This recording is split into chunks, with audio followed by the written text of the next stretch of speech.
Hello every one. நம்ம பாடி ஹைட்ரேட்டாக இருக்கணுங்கிறதுக்கு தண்ணீர் ஏன் முக்கியம்? ஒரு ஹெல்த் டிப். வாங்க வீடியோக்குள்ளே போகலாம். உங்களுக்கு பசி எடுத்தால் எந்த உணவை வேணால் சாப்பிடலாம், அது பசியை போக்கிடும். ஆனால் தாகம் எடுத்தால் தண்ணி மட்டும்தான் குடிக்க முடியும். உங்கள் தாகத்தை தணிக்கிறதுக்கும் நம்ம பாடி ஹைட்ரேட்டாக இருக்கிறதுக்கும் நம்ம உடலோட ஒட்டுமொத்த ஆரோக்கியத்திற்கும் தண்ணீர் ரொம்ப ரொம்ப முக்கியமானது. உங்கள் உடம்பில் உள்ள ஒவ்வொரு செல்லுக்கும், திசுக்களுக்கும், பிற உறுப்புகளுக்கும் தண்ணீர் மிக மிக அவசியம்.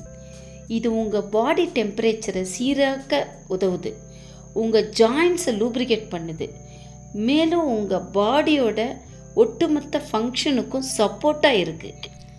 ஒரு நாளைக்கு போதுமான அளவு தண்ணீர் குடிக்கலைன்னா உடல் சோர்வாகும், தலைவலி கூட வரலாம். ஈவன் உங்களால் சரியாக கான்சென்ட்ரேட் கூட பண்ண முடியாது. ஸோ ஒரு நாளைக்கு உங்கள் உடம்புக்கு தேவையான அளவு மினிமம் 4 liters ஆஃப் வாட்டர் குடிங்க. Stay hydrated. தேங்க்யூ.